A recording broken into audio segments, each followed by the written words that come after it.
નમસ્કાર વિદ્યાર્થી મિત્રો, આજે આપણે ધોરણ 8 સામાજિક વિજ્ઞાન વિષયમાં પ્રકરણ 4 અંગ્રેજ સમયના શહેરો, ગૃહ ઉદ્યોગો અને ઉદ્યોગો એની સમજ મેળવીશું। બાળ દોસ્તો, આપણે અંગ્રેજ સમયના શહેરો જે શહેરીકરણ થયું હતું એ શહેરીકરણની વાત આપણે ભણી ચૂક્યા છીએ અગાઉના ધોરણોમાં। તો બાળ દોસ્તો, આ જે શહેરો છે તે અને ગૃહ ઉદ્યોગો અને ઉદ્યોગોની પરિસ્થિતિ શું હતી એ બાબત આપણે આ પાઠમાં સમજવાના છીએ। ભારત જે છે એની આર્થિક સમૃદ્ધિ છેક 18મી સદી સુધી એમનામ યથાવત ખૂબ સારી રહી, પરંતુ જે ગૃહ ઉદ્યોગો હતા, હુન્નર ઉદ્યોગો હતા, વેપાર વાણિજ્ય હતું, આ બધું જ સારી રીતે વિકસિત હતું। પણ સમય ઘટનામાં શું થયું તો અંગ્રેજ કંપનીનું જે 100 વર્ષનું શાસન થયું એ 100 વર્ષના શાસનમાં આવા સમૃદ્ધ ભારતને કંગાળ બનાવી દીધું। ઈસ્ટ ઇન્ડિયા કંપની જે છે એ ઈસ્ટ ઇન્ડિયા કંપનીએ શું કર્યું તો ઈસ્ટ ઇન્ડિયા કંપનીએ પોતાના ઉદ્યોગનું સારું કરવા માટે, એટલે ઇંગ્લેન્ડના ઉદ્યોગોને સમૃદ્ધ બનાવવા માટે કાચા માલનું સંસ્થાન, એટલે કે જ્યાંથી કાચો માલ મેળવી શકાય છે સસ્તા દરે એવું, તેમજ માલને વેચવાનું પણ કેન્દ્ર ભારતને બનાવ્યું। એટલે ભારતમાંથી ઉત્પન્ન થતો કાચો માલ ભારતમાં જ એના પર થોડીક પ્રક્રિયાઓ કરીને મોંઘા ભાવે એ વસ્તુ વેચાવા લાગી, અને આવું બન્યું એના કારણસર ભારતના જે ગૃહ ઉદ્યોગો છે, હુન્નર ઉદ્યોગો જે છે એ અને ખેડૂતોની ખેતીની ખૂબ દુર્દશા થઈ, એટલે કે બહુ જ પાયમાલ થયા, કારીગર વર્ગ પાસે કંઈ કાર્ય ન રહ્યું, જેના કારણે ગામડાઓની અંદર શું થાય છે કે જે ગામડાઓમાં તો ખેતી આધારિત જ પોતાનું જીવન જીવતા હતા, હવે અહીંયા ખેતીની પણ દુર્દશા થઈ। હસ્ત ઉદ્યોગ જે હાથે કાર્ય કરતા એવા કારીગરોના જીવન જીવવાની રોજીરોટી પણ છીનવાઈ ગઈ। હવે આ ગામડાઓ જે છે એ પડી ભાંગે, એટલે કે ગામડાઓની અંદર આવક મેળવવાનો સ્ત્રોત કંઈ બચ્યો નહીં। આ સમયે શું થયું તો આ સમયે એવું થયું કે નવા શહેરોનો વિકાસ થયો અને દિલ્હી જે આપણી રાજધાની છે એનો પણ વિકાસ થયો। તો જૂના શહેરો જે છે એ જૂના શહેરોનું પરિવર્તન અને સાથોસાથ નવા શહેરોની સ્થાપના પણ થઈ। તો એમાં આપણે જોઈશું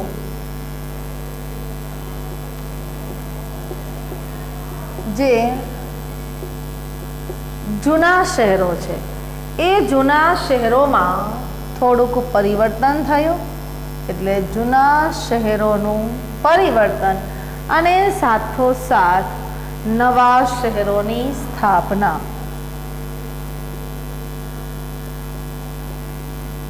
અને નવા શહેરોની સ્થાપના પણ થઈ। તો આ જૂના શહેરો જે છે તે એનું પરિવર્તન કેવી રીતે થયું અને નવા શહેરોની સ્થાપના કઈ રીતે થઈ એ જોઈએ। અંગ્રેજોનું જે શાસનકાળ હતો એ અંગ્રેજોના શાસનકાળ દરમિયાન જૂના શહેરોને પરિવર્તિત કરવામાં આવ્યા અને શહેરોનો ખૂબ ઝડપી વિકાસ કરવા માટે એમણે જે કાર્ય કર્યા એમાં નવા શહેરોનો ખૂબ સારો વિકાસ થયો। વેપાર, ઉદ્યોગ કે વહીવટ કંઈ પણ હોય તો જે જગ્યાએ જેની જરૂરિયાત છે એ મુજબ નવા શહેરોનો વિકાસ થયો। જેમાં આપણે જોઈએ તો કોલકાતા, સુરત, મદ્રાસ,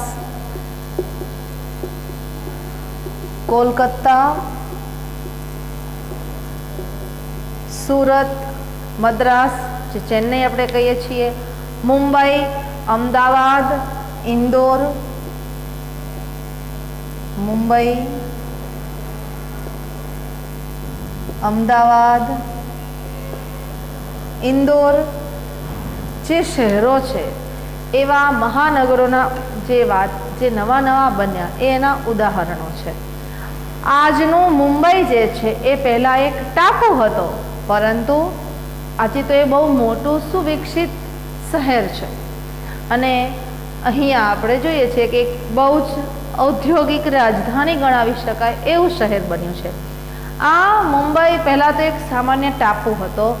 આ ટાપુની વાત કરીએ તો બ્રિટનના સમ્રાટ ચાર્લ્સ બીજાના લગ્ન પ્રસંગે પોર્ટુગીઝ રાજકુમારી જે હતી એની સાથે થયા હતા.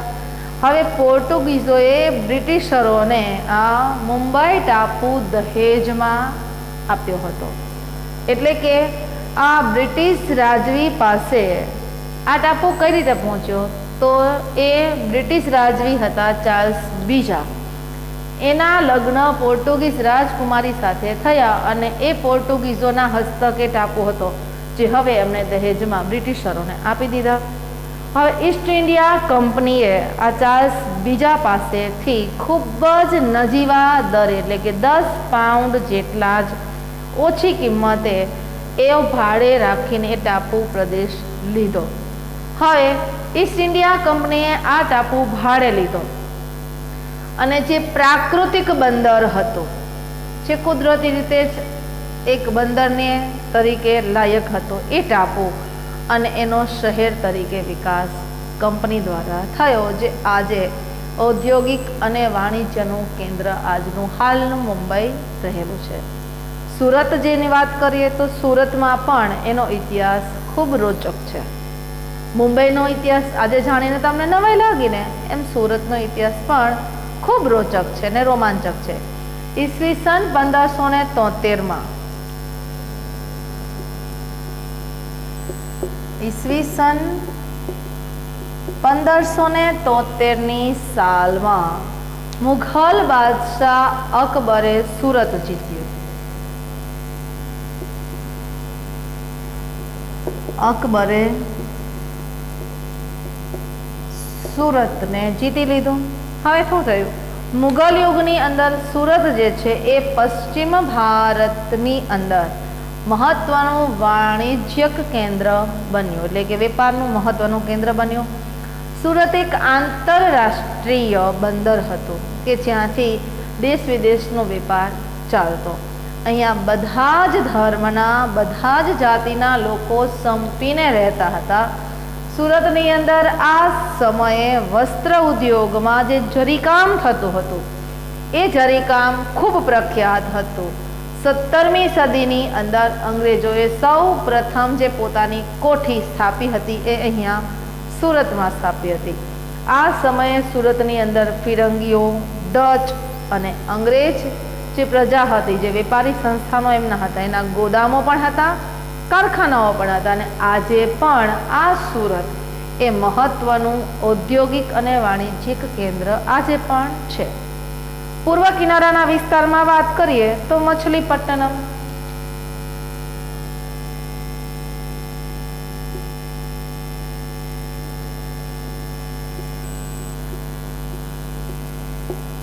મછલીપટ્ટનમની વાત કરીએ તો એની અંદર જે પૂર્વ નદીના કિનારે, પૂર્વના કિનારાના ભાગ ઉપર, એટલે કે ભારતના પૂર્વ ભાગના જે દરિયાના કિનારાઓ છે ત્યાં આ મછલીપટ્ટનમમાં કોઠીની સ્થાપના કરી. ઈસવીસન 1640ની સાલમાં મદ્રાસ એટલે કે ચેન્નઈ પાસે અંગ્રેજોએ ફોર્ટ સેન્ટ જ્યોર્જની સ્થાપના કરી. એની વાત પણ આપણે અગાઉના પાઠમાં જાણી ગયા છીએ. સમય જતાં જતાં તેની આસપાસ આજનું જે હાલનું મદ્રાસ છે એ શહેર વિકસ્યું અને ઈસવીસન 1698માં અંગ્રેજોએ સુતનતી, કાલીઘાટ અને ગોવિંદપુર નામની 3 ગામની એમને જે જમીનદારી મળી અને અહીંયા કંપનીએ જે કિલ્લો બનાવ્યો અને પોતાની વસાહત ઊભી કરી, જેને આપણે ફોર્ટ વિલિયમના નામથી પણ ઓળખીએ છીએ.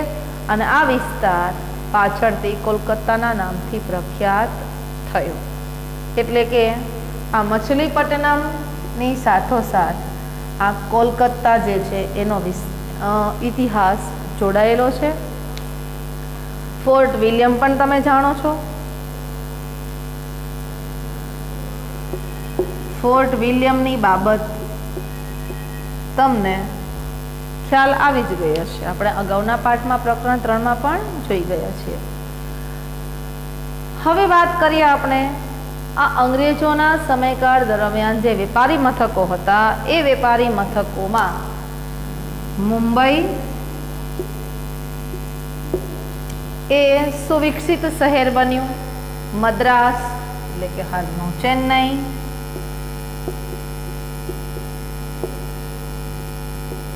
એ પણ એક નવું શહેર બની રહ્યું. કોલકાતા એટલે કે હાલનું કલકત્તા, આ નવા શહેરો સ્થપાયા. વાત કરી આપણે રાજધાની દિલ્હી.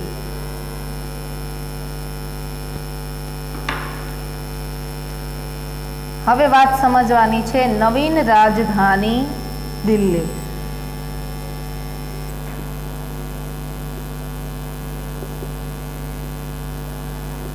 દિલ્હીની બાબત આપણે સમજીએ તો વર્તમાન જે આપણે જે સમયમાં છીએ ત્યારે પણ આપણું દિલ્હી જે છે આધુનિક ભારતનું મહત્વનું કેન્દ્ર છે, જે રાજધાનીના રૂપમાં આજે પણ છે. ભારતના જે આ શહેરની વાત કરીએ છીએ ત્યારે એક સમય એટલે કે સલ્તનત યુગની અંદર મુઘલ શાસનનો જે યુગ હતો ત્યારે પણ આ દિલ્હી રાજધાનીનું નગર હતું. ઈસવીસન 1803ની સાલમાં અંગ્રેજોએ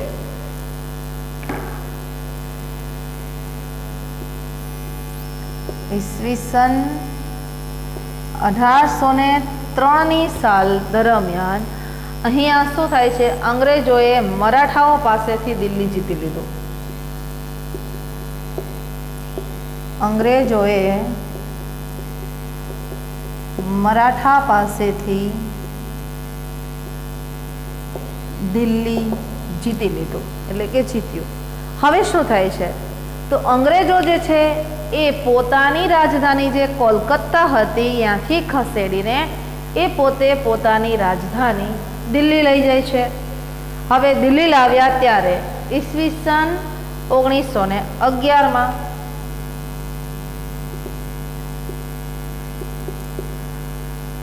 અંગ્રેજો દ્વારા જ અંગ્રેજોએ એક નવી દિલ્હીનું નિર્માણ કર્યું.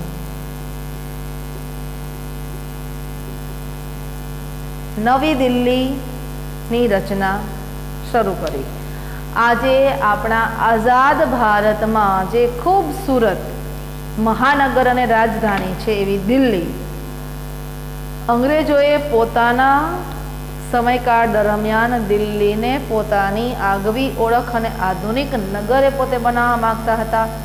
એટલે આ શહેરના જે જૂના બાંધકામો હતા એટલે કે જે અગાઉના બનેલા જે જૂના કિલ્લાઓ હતા, ઇમારતો હતી, બાગ બગીચા હતા, મસ્જિદો હતી, એ બધું જ તોડાવી નાખીને નવા સ્થાપત્યો બંધાવવાની શરૂઆત કરી અને પોતાના માટેનું એક સુરક્ષિત શહેર બનાવવા. રેલવેની સ્થાપના કરી ને રેલવેની સ્થાપના બાદ દિલ્હીની અંદર કિલ્લાથી બહાર એટલે કે કિલ્લાના વિસ્તારથી બહારના ભાગમાં પણ આ શહેર વિકસવા લાગ્યું. હવે જોઈએ તો જૂની દિલ્હી જે હતી એ જૂની દિલ્હીના દક્ષિણમાં આવેલો જે રાયસીન પહાડી વિસ્તાર છે એ પહાડી વિસ્તારમાં હાલની નવી દિલ્હીનું નિર્માણ શરૂ થયું. એડવર્ડ લ્યુટિન્સ અને હર્બર્ટ બેકર એને નવી દિલ્હીની ડિઝાઇનની કામગીરી સોંપવામાં આવી. આ નવી દિલ્હી જે છે આ નવી દિલ્હીની ડિઝાઇન કોણે બનાવી તો એ ડિઝાઇન માટે એડવર્ડ લ્યુટિન્સ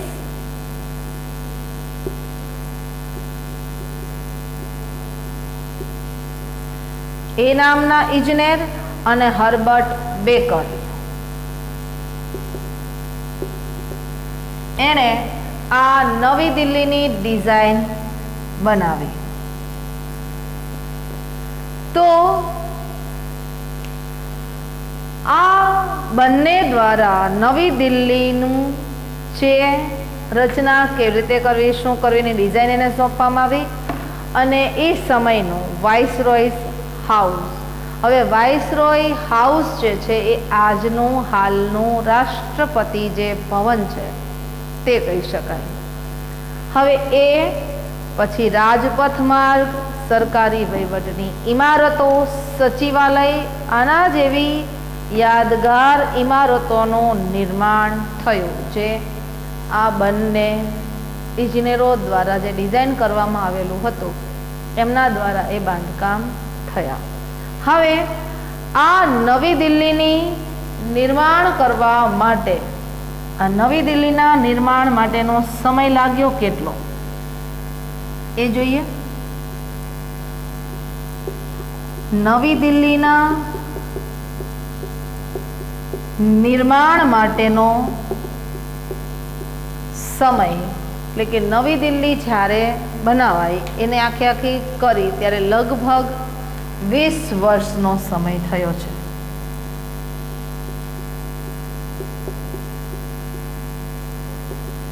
લગભગ 20 વર્ષનો સમય લાગ્યો હતો.